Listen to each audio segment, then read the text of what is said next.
नमस्कार। सनातन के नाम पर राजनीतिक रेखाएं खींच चुकी हैं 2024 को लेकर के, 2024 के चुनावों को लेकर। और एक और इंडिया गठबंधन है जिसको लेकर के भारतीय जनता पार्टी और राष्ट्रीय स्वयंसेवक संघ के लोग कह रहे हैं कि ये सनातन पे हमलावर है। उसका कारण है कि तमिलनाडु से उदयनिधि स्टालिन ने सनातन के खात्मे की बात की। उनका संदर्भ था कि सनातन में जो असमानताएं हैं, सनातन के नाम पर जो वर्ण व्यवस्था का पक्ष लिया जाता है, सनातन के नाम पर जो स्त्री विरोधी और दलित विरोधी व्यवस्थाएं हैं, उसका खात्मा जरूरी है। वो एक कार्यक्रम में बोल रहे थे। इस पर हम लोगों ने कई सारी बातचीत की है स्त्री काल में, और खास करके जीरो आवर के प्रश्न में भी बातचीत की है। आज हम जानना और समझना चाहेंगे कि ये सनातन क्या स्त्री के पक्ष में कोई हित चिंतन भी करता है क्या? स्त्रियों के लिए समानता की कोई व्यवस्था रखता है क्या? या ये इसके भीतर स्त्री विरोधी व्यवस्थाएं हैं जिसको लेकर के समय समय पर सुधार की जरूरत पड़ी है, और जब जब सुधार होता रहा है तब तब सनातन के नाम पे सुधारकों के खिलाफ एक बड़ा समूह सक्रिय रहा है। तो क्या 2024 का चुनाव का जो एनडीए का पक्ष है, जो भारतीय जनता पार्टी का पक्ष है, वो सुधार विरोधी पक्ष है? क्या दलित विरोधी पक्ष है? क्या जाति विरोधी पक्ष है? क्योंकि प्रधानमंत्री भी कह चुके हैं अपने सांसदों को और अपने नेताओं को कि आप सनातन को लेकर के इंडिया पर हमलावर हों, विपक्ष पर के खिलाफ सक्रिय हों। और उसके बाद ही हमने देखा कि उनके प्रवक्ताओं ने बड़े तीखे स्वर अपनाने शुरू कर दिए। हालांकि सनातन को लेकर उनकी अपनी कोई परिभाषा नहीं है, लेकिन सनातन के कुछ दृश्य हमारे सामने हैं। जैसे आर्य समाज के सुधारों को लेकर के भी विरोध किया गया। सनातन के नाम पर जिस संस्था के नाम पर चलने वाली संस्था ने ही दाभोलकर, कलबुर्गी और गौरी लंकेश की हत्या की है। ये जांच किसी गैर भाजपाई सरकारों ने नहीं की, उनके खिलाफ जांच भी भाजपाई सरकारों ने की थी। लेकिन आज की बातचीत में हम थोड़ा राजनीति को तो समझेंगे ही, राजनीति का अपना एक टोन होता है। लेकिन ये जो सनातन है, ये सनातन है क्या? सनातन का उल्लेख कब हुआ है, इस पर बातचीत करेंगे। हमारे साथ हैं सुप्रसिद्ध वेद विशेषज्ञ, वेदों पर इनका रिसर्च है, रति सक्सेना जी। रति सक्सेना जी साहित्यकार भी हैं, पोएट हैं अंतर्राष्ट्रीय ख्याति की, लेकिन मूलतः जो इनका काम रहा है वो वेदों पर काम रहा है। उस प्रसंग में भी जानेंगे, समझेंगे कि सनातन में वेदों में सनातन की क्या स्थिति है। और दूसरी बात ये समझेंगे कि सनातन के नाम पे हर बार स्त्री संबंधी सुधारों को लेकर के आज भी सवाल उठते हैं। जैसे विधवा महारानी के जो खास करके छत्रसाल वंश की महारानी थी, उसके मंदिर प्रवेश का तमाशा हम लोगों ने देखा कि किस तरीके से पंडों ने उठवा कर फेंकवा दिया और उन्हें एक जेल में डाला। तो स्त्री विरोधी एक व्यवस्था दिखती है सनातन के भीतर। जब सुधार होता है तो फिर काफी आक्रामक विरोध भी होता है। तो इससे हम समझेंगे कि आखिर ऐसा क्यों होता है। प्रति जी, आपका बहुत बहुत स्वागत है स्त्री काल के इस कार्यक्रम में। जीरो आवर के प्रश्न आपके सामने हैं। सीधा सा सवाल कि सनातन का उल्लेख कब से होता है, और क्या वेदों में कुछ है इसमें? और सीधे सीधे सवाल है ही कि क्या आप इसे स्त्री विरोधी भी देख पा रही हैं? जैसा मैंने कहा कि स्त्री विरोधी है, क्योंकि सुधार होता है तो इसी नाम पे हमले होते हैं। रति जी। नमस्कार। विषय बड़ा इंटरेस्टिंग भी और थोड़ा सा ऐसा भी है कि लोग बाग इसके बारे में बहुत जितना भी बोला जाए उतना कम है, क्योंकि हमारी जानकारी बहुत कम है। हम लोग सिर्फ सुनते हैं और बोलते हैं और अपनी कल्पनाओं को मिश्रित करते हैं। हम बहुत अच्छे, जिसे कहना चाहिए कि मिथककार है, हम लोग बहुत अच्छे मिथक बना लेते हैं। ये हमारा सदियों से चल रहा है। जहां तक वेद की स्थिति है, क्योंकि वेद जो मैंने पढ़े हैं कि जो 74 में मैंने एमए किया था और 72 से हम लोगों ने शुरू किया था वैदिक स्टडीज, स्पेशल और मेरा अथर्ववेद भी विषय रहा है। तो जहां तक वेद हमने टेक्स्ट के रूप में पढ़े हैं, और जो हमें पढ़ाए गए थे वेद, वो इस तरह से पढ़ाए गए थे कि हम उनको मूल रूप में पढ़े। क्योंकि हमें जो हमारे शिक्षक थे, मैं थोड़ा सा उदाहरण बता दूंगी, क्योंकि मेरे शिक्षक थे, जो मेरे गाइड थे या हमारे वेद के जो प्रधान हेड थे, वो गुप्त थे, यानी वैश्य थे। और हमारी वर्ण व्यवस्था के हिसाब से वैश्य जाति को वेद का अधिकार नहीं है। और उनके जो गाइड थे वो थे जाट, वो भी एक तरह से क्षत्रिय से नीचे आते हैं और उनको भी अधिकार नहीं था। तो इन दोनों ने अपने ब्राह्मणत्व से मुक्त होकर जब पढ़ाया था तो हमने उसको अलग तरीके से पढ़ा था। वो मैं अपना बैकग्राउंड बता रही हूँ। वेद में हमने किसी भी मंत्र में धर्म या सनातन इस तरह की उक्ति को इस अर्थ में नहीं देखा जिस अर्थ में आपने देखा। सनातन शब्द इस तरह से तो कभी भी नहीं आया है। और वेद में तो वेद से मेरा मतलब है ऋचा, जैसे ऋग्वेद, वेद की जो ऋचा है, संहिता है, ये ऋग्वेद संहिता, यजुर्वेद संहिता, सामवेद संहिता और अथर्ववेद संहिता। अथर्ववेद पे मेरा ज्यादा काम है तो उसमें तो बिल्कुल भी नहीं आया है। तो वो तो समाज के बारे में बात कर रही है, तो ऋग्वेद में मैंने नहीं देखा है। आप उसके बाद हम देखते हैं ब्राह्मण शास्त्र आता है, तो ब्राह्मण ग्रंथ आते हैं, तो ब्राह्मण ग्रंथ तो पूरा यज्ञ आदि पर ही आधारित थे और उनका जो मूल आधार था वो वैदिक ऋचाएं थी। इसलिए वो वैदिक ऋचाओं को अगर फॉलो करते हैं तो ब्राह्मणत्व को बहुत ज्यादा आगे नहीं बढ़ाते। लेकिन ये ब्राह्मण बढ़ने लगा था क्योंकि जब याग कर्म उनके हाथ में आ गए, राजा लोग तो चाहने लगे अपने, क्योंकि देखिए वार जो सॉन्ग्स हैं, जो युद्ध गीत है, वो हमारे ऋग्वेद काल से है। बहुत बढ़िया युद्ध गीत है। दुंदुबी गीत तो बहुत ही सुंदर है, जो हमारे उसके मतलब जो हमारे नगाड़े पे बजता है, युद्ध पे बजाने वाले नगाड़े पे जो होता है, तो बहुत सुंदर है। तो युद्ध गीत तो बहुत सुंदर होते थे। और तो युद्ध तो तभी भी सी चल रहे थे, लेकिन जो क्षत्रिय तो चले गए, तो उनके बारे में, उनके देश के बारे में चिंता करने का काम हो गया याग आदि द्वारा, ब्राह्मणों के द्वारा। तो वो वहां पर ब्राह्मणत्व आगे हुआ, लेकिन धर्म की ऐसी परिभाषा नहीं बनी। ब्राह्मणत्व को आगे हम उपनिषद काल में भी देखते हैं, बहुत डायरेक्ट नहीं। छांदोग्य उपनिषद में एक छोटा सा उदाहरण मिलता है जहां पर एक ब्राह्मण यज्ञ करवाने राजा के जाना चाहता है, और जहां पर उस समय उस क्षेत्र में कुरुक्षेत्र है उस काल में अकाल पड़ा हुआ है, खाने को कुछ नहीं है। तो वो एक रथकार से चने मांग, ये माश, या उस समय माश का मतलब उड़द होते हैं, तो वो उड़द, उबले हुए उड़द मांग के खाता है। और झूठे हैं, लेकिन रथकार जब कहता है भाई ये मेरे झूठे हैं, तो वो कहता है कोई बात नहीं, आपातकाल में चलता है। लेकिन पानी पीने से इनकार कर देता है कि मैं निम्न वर्ण का पानी नहीं पीऊंगा। तो यहाँ पर ये बन गई है, रेखाएं खिंच गई हैं, लेकिन बहुत ज्यादा नहीं। षड दर्शन आता है, इसके बाद हम उसको पढ़ते हैं। तो षड दर्शनों में आप ये सोचिए कि सांख्य है, वो कहते हैं कि प्रकृति, पुरुष और उसका उल्लेख तो हमको ऋग्वेद में मिल जाता है, दाव सो पढ़ना सयुजा सखाया एक और वो कबीर भी कहता है कि एक तरवर दो पंछी, है ना, मतलब जीव और परमात्मा के लिए, तो वहां पे भी मिल जाता है। मीमांसा को में तो कहा जाता है कि जो वेद में कहा गया आप उसको माने। सांख्य अपनी नई थ्योरी लाता है कि नहीं, एक नहीं दो है, जीव और ईश और प्रकृति। लेकिन न्याय कहता है कि नहीं, जैसा तर्क हो उस हिसाब से होगा, कि जहां जहां पर जो जिसका हमको प्रमाण मिलेगा वही सही होगा। इस तरह की सब उसमें 6 दर्शनों में अलग है। और आखिरी दर्शन जिसे हम कहते हैं कि चार्वाक दर्शन, उसके भी कहते हैं कि शायद 6 दर्शन नास्तिक रहे होंगे, लेकिन उसके उल्लेख हमें नहीं मिलते हैं। लेकिन आप ये देखिए कि वहां पर नास्तिक दर्शन वह है जो वेद को नहीं मानता, यानी सांख्य को नास्तिक दर्शन माना गया है। जो ईश्वर को नहीं मानता वो नास्तिक नहीं है। न्याय नास्तिक दर्शन है क्योंकि वो मीमांसा को नहीं मान रहा। तो यहां पर ये भेद हमें दिखाई दे रहा है। तो मैंने तो ये नहीं देखा, लेकिन जब आपने मुझे कहा, तो स्मृति शास्त्र हमारे स्टडी में नहीं आता है, उसके कोर्स में नहीं होता है।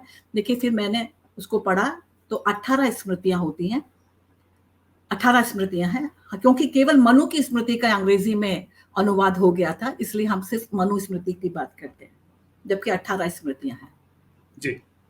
और स्मृति शास्त्र का उद्देश्य यह है कि समाज में एक अंकुश बनाना, एक विचारधारा के आधार पर समाज बनाना।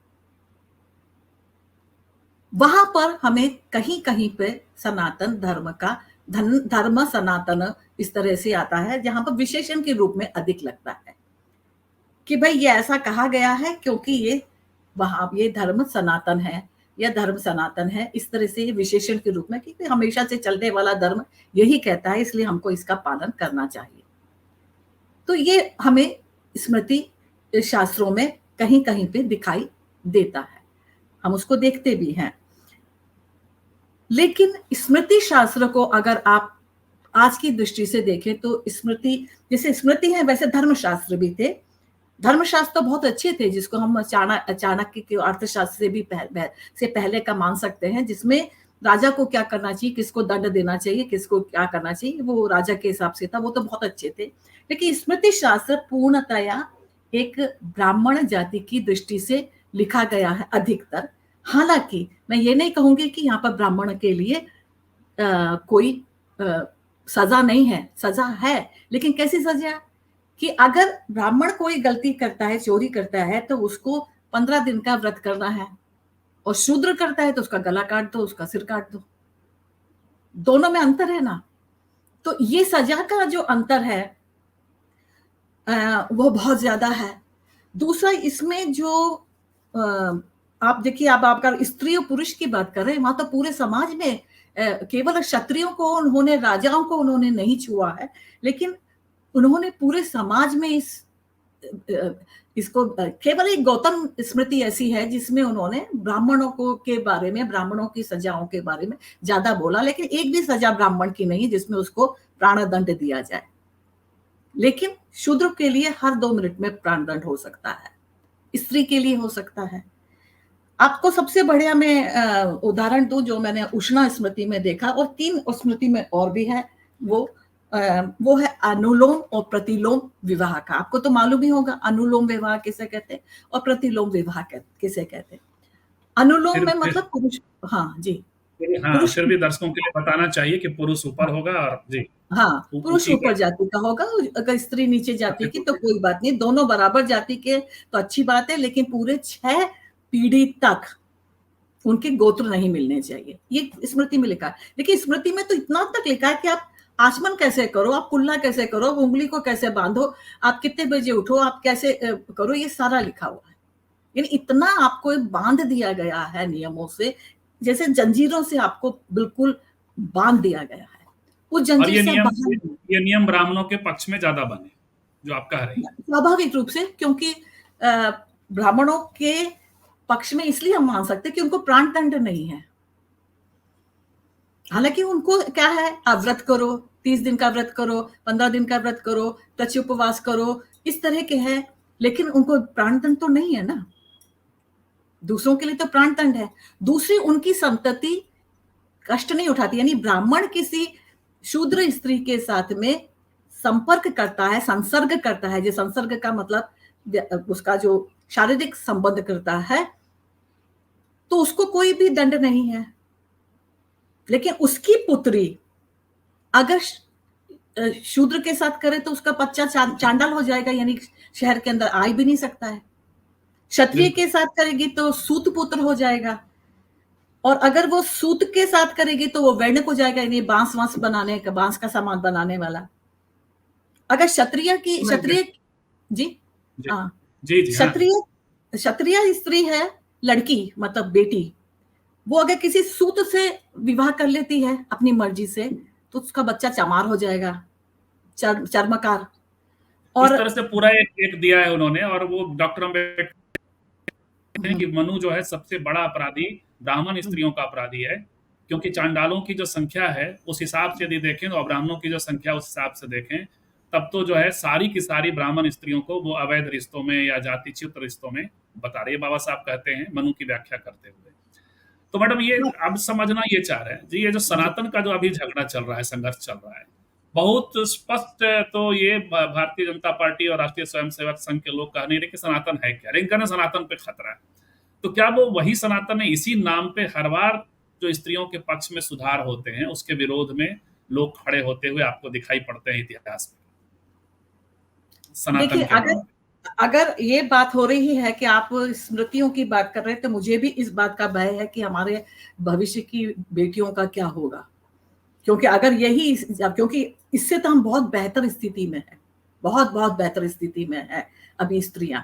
और अगर हम वापस उसी स्थिति में जा रहे हैं जहां पर देखिए कि जहां पर स्त्री को व्रत उपवास भी करने की मनाही है, वो तुम सिर्फ पति के पांव छुओ, उसके जल धो के पियो, उसमें तुम्हारा व्रत हो जाएगा, तुम्हें वो भी नहीं करना है, व्रत उपवास भी नहीं करना है, जहां पर स्त्री को कुछ भी करने की मनाही है, तो फिर आप उसमें आप वो उसको हम कैसे मान लें कि वो हमारे लिए, देश के लिए बहुत बेहतर हो जाएगा। हाँ, सनातन धर्म का पहले इसमें जो स्मृतियों में लिया वो भी इसलिए लिया है कि जैसे मैंने बताया था कि आपको शुंग वंश के समय जब मौर्य काल खत्म होने लगा था, तब तक बौद्ध धर्म बहुत आ गया था, उस बौद्ध धर्म के विरोध में ये कि धर्म की एक जैसा कहना चाहिए युद्ध था कि हमें अपना आगे बढ़ाना। इसके बाद में 6वीं 7वीं शताब्दी में शंकराचार्य ने उन्होंने थोड़ा अलग तरीके से, अच्छी तरीके से किया था।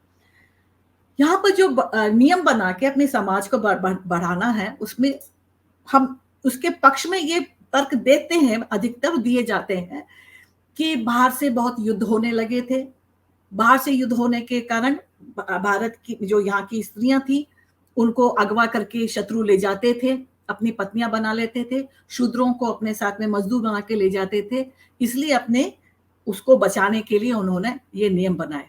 हमने उसको मान लिया, लेकिन अगर हम उसमें चेंज किए बिना उसी शब्द का हम फिर से प्रयोग करते हैं तो हम बहुत गलत रास्ते में जाएंगे। क्योंकि यहां जब हम सनातन इस धर्म में ले रहे हैं, जबकि गीता में सनातन धर्म इस अर्थ में नहीं लिया गया है, महाभारत में या गीता में इस अर्थ में नहीं लिया गया है जिस अर्थ में स्मृतियों में लिखा है। मैंने आपको, उन्होंने तो बाबा साहब ने सिर्फ अंग्रेजी में मनुस्मृति पढ़ी, मैं तो बता रही हूँ कि उसमें 18 स्मृतियों में 1-2 स्मृतियां तो बहुत ही भयानक है कि आप पढ़ लें तो रात को नींद भी नहीं आएगी कि मतलब ये करना पड़ेगा। तो सनातन को अगर हम उस अर्थ में लेते हैं, उसकी जगह आप कहिए ना कि हिंदू धर्म भी कोई। महाभारत में सनातन क्या है जो आप कह रही हैं? महाभारत में देखिए सनातन का जो मैंने नोट भी किया था कि महाभारत में भी सनातन का भगवत गीता में है, कुलक्षये प्रणश्यन्ति कुल धर्मा सनातना धर्मे नष्टे कुलम कृत्स्यम धर्मो अभि भवत्युता। तो ये तो कुल के खत्म होने से जो कुल के जो धर्म सनातन धर्म है वो भी खत्म हो जाते हैं, ये इस तरह से बता रहे। तो यहाँ पर कोई एक मतलब वो तो उदाहरण दे रहे हैं, तो महाभारत में भी एक आध जगह इसी अर्थ में आए हैं, लेकिन यहाँ पर वो ये तो एक तरह से एक उदाहरण दे रहे हैं, लेकिन जो स्मृतियां हैं वो तो आपको नियम में बद्ध कर रही हैं, तो दोनों में तो बहुत अंतर है। इसलिए जो ऐसे शब्दों से बचना भी चाहिए। हम ये कह सकते हैं कि भाई सनातन शब्द का मतलब हम तो ये ले रहे हैं कि हमारा धर्म सबसे प्राचीन है, तो अगर इतिहास की दृष्टि से देखा जाए तो अभी ये निश्चित ही नहीं हुआ कि मायन सिविलाइजेशन सबसे प्राचीन था कि अब हमारे यहाँ के तो इतिहासकार यही नहीं मान रहे हैं कि हड़प्पा से पहले वैदिक था कि वैदिक के बाद में हड़प्पा था, यही नहीं मान पा रहे हैं, तो फिर आगे हम क्या कहेंगे? क्योंकि वैसे तो हम ये मानते तो है कि 4-5 सिविलाइजेशन काफी प्राचीन है, जिसमें मायन भी हो सकता है, जिसमें मेसोपोटामिया का भी हो सकता है और हमारा इधर का भी हो सकता है। हम मेहरगढ़ के सिविलाइजेशन की बात ही नहीं करते, जबकि मेहरगढ़ का 7500 ईयर्स पुराना है मेहरगढ़ का सिविलाइजेशन, और उसके अंश हमें दूसरे भारत के उसमें भी मिलते हैं। तो हमने तो अभी अपने बारे में जो हमें काम करना था वो हमने किया ही नहीं है। मोहनजोदड़ो का सिर्फ 10% खुदाई हुई है, इसके बाद में वो खुदा, क्योंकि पाकिस्तान में उसकी खुदाई हुई ही नहीं है, लेकिन मोहनजोदड़ो को हमने सिर्फ एक किताब में लगा के छोड़ दिया है। जो काम हमें करने थे हमारी संस्कृति को खोदने के लिए, उसके बारे में जानने के लिए, उसके म्यूजियम में लाने के लिए, उसको अच्छी तरह से करने के लिए वो हमें करना चाहिए, तो हमने तो नहीं किया है। हमारे से तो अच्छी तरह से चीन कर रहा है। चीन में तो आप देखिए कि इतने म्यूजियम्स बन गए हैं, इतनी उन्होंने खुदाई की है, इतने उन्होंने जानकारियां इकट्ठी की हैं, वो हमने अपने बारे में नहीं की। हम ये नहीं करें कि हमारा कुछ भी नहीं है, हमारे पास बहुत कुछ थी, संपदा थी, बहुत कुछ हमारे पास दौलत थी, उस दौलत को वापस लाए ना लड़ने की जगह। तो कुल मिलाकर आपका ये कहना है कि जो ऐतिहासिक तौर पे हमें अपनी जड़ों की ओर जहां जाना था, जो इतिहास के जरिए जाया जा सकता था, एंथ्रोपोलॉजी के जरिए जाया जा सकता था, वो न जा करके ये जो कथित सनातन है, जिसको हम जड़ों की ओर जाना, पीछे की ओर जाना की बात करते हैं, वो मिथक आधारित ज्यादा है, भावना आधारित ज्यादा है, और जिसमें जो लेटेस्ट स्मृतियां हैं, धर्मशास्त्र हैं, उसके जरिए ब्राह्मणों की सुप्रीमेसी को कायम करने की कोशिश है। यानी जो सनातन के आज वकील हैं, जो सनातन की राजनीति करने वाले लोग हैं, वो हाई कास्ट हिंदू मेल की सुप्रीमेसी को स्थापित करने की राजनीति कर रहे हैं। रति जी, जी, वो एक्चुअली आप उसको ये भी कह सकते हैं, नहीं तो हम उसको ये भी कह सकते हैं कि वो समाज को बहुत बंधन में डालने की फिर से कोशिश कर रहे हैं। जो डेमोक्रेसी है जो हमारी, जिसको बहुत मुश्किल से हमने पाया है, क्योंकि अगर आप स्मृति ग्रंथ के बाद में हम सोचते हैं कि आज हम इसकी स्थिति में, आज इस स्थिति में आ गए थे, तो उसको जिसको हमने बहुत मुश्किल से पाया था, उसको खत्म करने की कोशिश है। हम ये भी मान लीजिए चलो कि आपने ब्राह्मण को नहीं किया, आपने अपने ही, लेकिन राजनीतिक पार्टियां उससे प्रभावित हो रही हैं। और जो व्यक्ति जो हमें अपने बारे में, अपने देश के बारे में काम करना था, जो हमारे देश छोड़ दीजिए, आप इसके बारे में करिए कि हमारे पास इतना टनों साहित्य है हमारे पास में, क्या हमने उनके बारे में, आप सोचिए वेद के बारे में भी हमने कितना खोजा है। जितनी भी रिसर्च हो रही है बाहर से हो रही है, या हम ये सोचिए दक्षिण में भी इतना काम है, या जो हमारे आर्कियोलॉजिकल सर्वेस हैं उनका कैसे संतुलन बनाया जा रहा है। आज ये हो रहा है कि आर्कियोलॉजिकल जो सर्वे होते हैं वो दफन हो जाते हैं फाइलों में, और जो इतिहास होता है वो दफन हो जाता है, और हम जो चलते हैं सिर्फ मिथकों के सहारे चलते हैं। आपस में बैठकर उसमें कोई संवाद नहीं होता है। तो जहां हम अपने आप को ऊंचा बता सकते थे, जहां हम अपने साहित्य को के बारे में, अपने जो हमने सीखा है या नहीं भी सीखा है, जितना भी सीखा है उसके बारे में बात कर सकते थे, वो हम नहीं कर रहे। हमारी जगह हमारे बारे में कोई और कर रहा है, तो वो कहीं ना कहीं कितना करेगा, कहीं ना कहीं पे वो छोड़ देगा।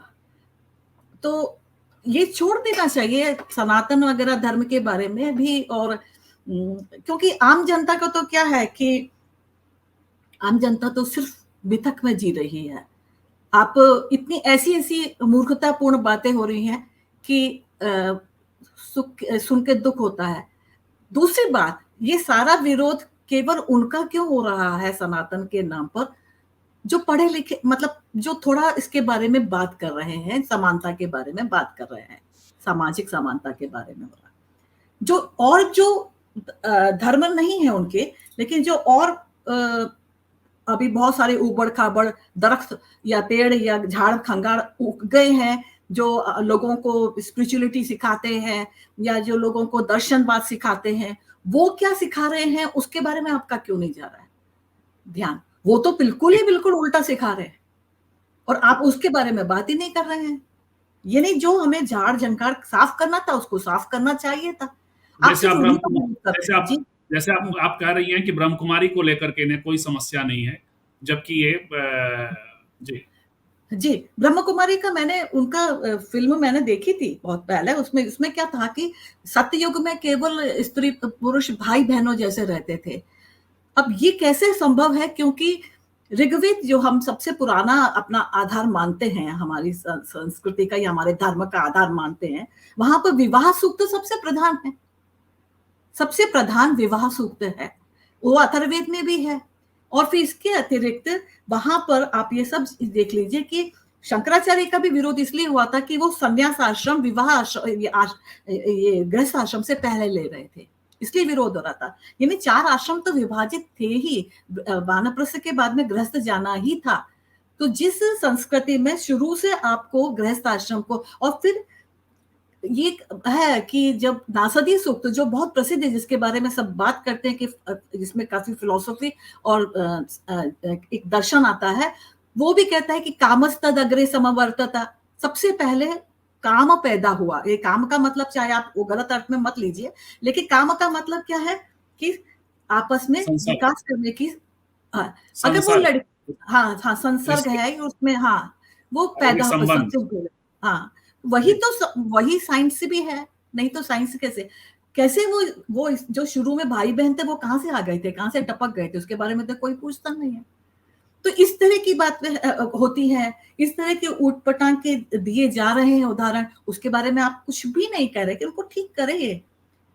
आप कम से कम हमारे जो ऋचाएं हैं उसके हिसाब से आप चलिए, अगर आप चलते हैं, अगर उदाहरण देते नहीं देते तो आपकी मर्जी, जो आप करिए, फिर आप उसको फिर अलग धर्म के रूप में कर लीजिए। देखिए, नहीं। दरअसल सनातनियों को तो उससे भी कोई मतलब नहीं है, ऋचाओं से क्या मतलब है। जब दयानंद सरस्वती वेदों की और चलो प्रसंग में ही बात कर रहे हैं, लेकिन सामाजिक सुधार की भी बात कर रहे हैं, तो उससे उनको समस्या हो जाती है। दयानंद सरस्वती से भी तो समस्या हो गई थी सनातनियों को। दोनों किसी को भी तरह के सुधार जो ब्राह्मणों के खिलाफ जाता हो या ब्राह्मणों की सुप्रीमेसी के खिलाफ जाता हो, उसके उसके खिलाफ सनातन के नाम पे खड़ा।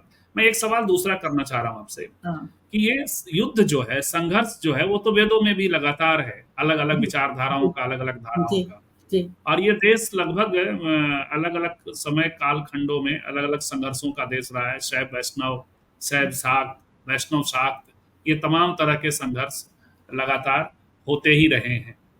तो इसको आप किस तरह से देख रही हैं वेदों में, और ये उसमें उसमें हम यदि सनातन का पक्ष खोजें तो सनातन कहाँ है वहां? देखिए, वेदों में तो बहुत ही, जैसे कहना चाहिए कि वेदों में नहीं, इन संघर्षों में सनातन का पक्ष कहाँ है? कहाँ है सनातन? ये जो युद्ध होते रहे, ये जो युद्ध शैव तो, वैष्णव के, ये तो नहीं, शैव वैष्णव तो बहुत बाद में हुआ है ना। शुरू में बिल्कुल शैव ये वैष्णव का तमाम युद्ध नहीं है, वेदों में नहीं है। वेदों वेदों में में तो नहीं है। युद्ध नहीं, वेदों में युद्ध गीत है कि हाँ, हे इंद्र हमें शत्रु के तीरों से बचाओ, है ना, जी, इस तरह वो से है, या दुंदुभि इंद्र और गीत है, इस कृष्ण, तरह के शायद है। इंद्र और कृष्ण के युद्ध हैं ऋग्वेद में। कृष्ण जो हाँ, है वो नहीं नहीं, कृष्ण कृष्ण देव, कृष्ण कहाँ था ऋग्वेद में? कृष्ण कहाँ पर है? कुछ है ऋचाएं, अभी हम लेकर नहीं नहीं नहीं, बैठे हैं। कुछ नहीं, वो तो कृष्ण वहां पे भी विशेषण के रूप में है। वहां पर अच्छा, देखिए, वो काल ऐसा था शुरू में कि संस्कृतियां, जो ये जो ट्राइब्स है ना, ये ट्राइबल काल था, तो उसमें आपस में मिलना, लड़ाई करना, फिर अपना अपना स्थान बनाना, ये बहुत जरूरी था उस समय। जी, तो वो काल ऐसा था, तो वहां पर तो युद्ध हो ही रहे थे। और जगह जगह दुंदुभी गीत तो बहुत ही सुंदर है, कि जहां पर वो नगाड़े के लिए, कि उसको इतना सुंदर गीत है वो, कि ये नगाड़ा तुम ऐसे बजो कि जैसे शत्रुओं के सारे वो थर्रा जाए, इस तरह से गीत है। तो यहाँ पर तो युद्ध तो हो रहे थे ना। और युद्ध क्या, उस समय भी देखिए कि यहाँ पर ये हम आज हम नहीं, क्योंकि इतिहास पढ़ रहे हैं, लेकिन अगर हम देखते हैं तो इतिहास में उस समय देखा जाए, अगर हम वेस्टर्न इतिहास के दौरा देख लें तो भी हमको पता पड़ जाएगा कि हमें उस समय जो है, जैसे ईरान से, जैसे पर्शिया, वहां से भी लोग आने लगे थे, ग्रीक से भी आने लगे थे, और छोटी छोटी जो टुकड़ियों में लोग आते थे, आक्रमण करते थे, और हमारे अपने को बचाना होता था, या जो भी लोग थे, इस तरह के थे युद्ध। अथर्ववेद में जाके युद्ध गीत बहुत कम हो गए हैं। अथर्ववेद में कम हो गए, वहां पर समाज बन गया है, वो मकान बनने लगे हैं, 3 मंजिल का मकान बनाना है, या वहां जाना है, बाहर जाना है, ये व्यापार के लिए जाना है, राजा सभा समिति आदि है। सभ्य किसे कहेंगे? जो सभा में बड़ों से को प्रणाम करे, छोटों को के सामने नम्रता से रहे, इस तरह की बात अथर्ववेद में, पृथ्वी सूक्त आ जाता है। लेकिन इसमें तो काफी हमारे वार सॉन्ग्स हैं, और बड़े सुंदर भी हैं उसमें। जैसे आप इंद्र का पणि से युद्ध है, वो बहुत बड़ा युद्ध है। पणि वो है कि जो इतने अमीर थे, और अमीर वो व्यापार के कारण हुए थे। आप सोचिए ऋग्वेद में ही, कि जिन्होंने अपना लोहे का दुर्ग बना लिया था, यानी लोहे जैसा दुर्ग बना लिया था, और उसको तोड़ पाना बहुत मुश्किल था। उसको फिर ये चालाकी से इंद्र अपनी गुप्तचरी जी। के सहारे उसको और उसको तोड़ता है, पुरंदर, उसका पैसा यानी बांट देता है। किलों इस को तरह, तोड़ने वाला पुरंदर है इंद्र। हाँ, तोड़ता जी, है। अब उसके फिर दूसरी जगह फिर उसके भावनात्मक शुरू हो जाते हैं, कहीं पे किस्सा चलता है, कहीं पे भावना चलती है, कहीं पे माइथोलॉजी, वही मैं सब पूछ रहा हूँ सब कि इस इसमें तरह इसमें सनातन कहाँ है इन तमाम सनातन युद्धों को में? क्योंकि कहीं सनातन नहीं तो ये दिखता लोग है। कहते हैं कि आदि है और अजर है। सनातन का अर्थ ही हो गया कि वो हमेशा जो नष्ट ना हो, जो निरंतरता में चल रहा हो। ऐसा तो कुछ कभी है नहीं। ऐसा जी, दुनिया में, ऐसा दुनिया में कुछ नहीं होता है। फिजिक्स भी नहीं कहेगी, क्योंकि ये दुनिया भी थीसिस, खत्म होगी, और ये बिल्कुल खत्म होकर फिर दोबारा बनेगी। तो थीसिस है, बहुत मुश्किल है। एंटीथेसिस है और सिंथेसिस है। तो सिंथेसिस क्योंकि से ये तो, चीजें हाँ, बढ़ती हैं आगे। हाँ, जी, हाँ, बढ़ेगी, इनकी इसके बाद तरफ, फिर वो खत्म हो जाएगी, फिर इसके बाद फिर बिल्कुल। दोबारा आएगी। तो ये तो मतलब जैसे कि नहीं, कि सनातन तो साइंस भी नहीं कह सकती है, फिलोसफी भी नहीं कह सकती है, और कोई भी नहीं कह सकता, होता नहीं है। और ये जो कथित सनातन है, उसके भीतर धार्मिक संघर्षों का बड़ा इतिहास। आप जहां हैं अभी आजकल, वहां भी चल रहा है बलि बामन, बामन बलि। इस तरह के संघर्ष, और भारतीय जनता पार्टी खास करके जो अपने एजेंडे में बात कर रही है वो कर रही है वहाँ वामन विष्णु के फॉर्म में बात कर रही है। क्या है वहाँ, ऐसा कुछ है क्या? हाँ, क्योंकि मैं शुरू एक से चल आर्टिकल रहा पढ़ है, रहा हूँ, लेकिन यहाँ का जो मैं जिसे केरल की बात कर रहा हूँ, दर्शकों को बता दूं जी। मुझे मालूम है आप जिसकी बात कर रहे हैं, क्योंकि लेकिन आपको मैं बताऊं केरल में जो दलित जिसको हम कहते हैं उत्तर भारत में, उसके हिसाब से यहाँ का जो दलित कहलाने वाला जो है वो समाज बहुत प्रबुद्ध है, बहुत इंटेलिजेंट है, बहुत ज्यादा पढ़ता है। इस कारण से वो बहुत सारे तर्क लेके आते हैं और इनकी कविता, इनकी कहानियां, इसमें वो सारा विरोध लाते हैं पूरा। और अब तो पहले तो ऐसा था कि जब हम देखते थे कि ओणम पे जब बलि की मूर्ति बनाया जाते थे तो उसके सामने वामन की मूर्ति जरूर होती थी। अब वो वामन की मूर्ति खत्म होने लगी है, क्योंकि वो वामन उनके है ही नहीं नायक, उनके नायक तो बलि ही थे। तो तो एक तरह से अपने हिसाब से प्रतिरोध कर रहे हैं, जो अमित शाह वहां वामन को स्थापित करने की का भाषण दे के आए हैं, तो उसके हाँ, विरोध में अब वामन की मूर्तियां हट रही हैं, जो पहले होती थी। देखिए यहाँ का दलित समाज जिसे हम दलित कहते हैं किताबों में, जी है ना, जी वो बहुत इंटेलेक्चुअल है, इंटेलेक्चुअल है। दूसरा ये है कि अ, पढ़ा लिखा है। यहाँ पर हर मजदूर के घर भी अखबार आता है, पढ़ते हैं, सुनते हैं। तीसरी बात ये होती है कि उन्हें अपनी आवाज उठानी आती है और उनके पास में ताकत है। वहां पर आप बिल्कुल। यहाँ पर देखिए कि मजदूर की कम से कम एक दिन की का वेतन 1200 रुपये होता है और पूरी भारत के मजदूर यहाँ पर आते हैं। आप देख लीजिए कि भारत के किस किस हिस्से में किसी मजदूर का वेतन 1200 होगा एक दिन का। तो ये स्थिति बिल्कुल यहाँ की बात अलग है। जी। तो मैडम आपने समय दिया हमें, और ये हम लोगों ने आज समझा कि सनातन का अर्थ जब भी बात होती है तो लोग खोजते हुए उसे, पीछे उसकी जड़ों को खोजते हुए वेदों तक पहुंच जाया करते हैं, जबकि इस तरह से कोई सनातन वेदों में, जो वेद के विदुषी हैं, वेदों पर रिसर्च किया, खासकर अथर्ववेद पे इनका रिसर्च है, और ये कहते हैं कि वाणी और स्मृतियों के बाद से सनातन की बात ज्यादा होने लगती है।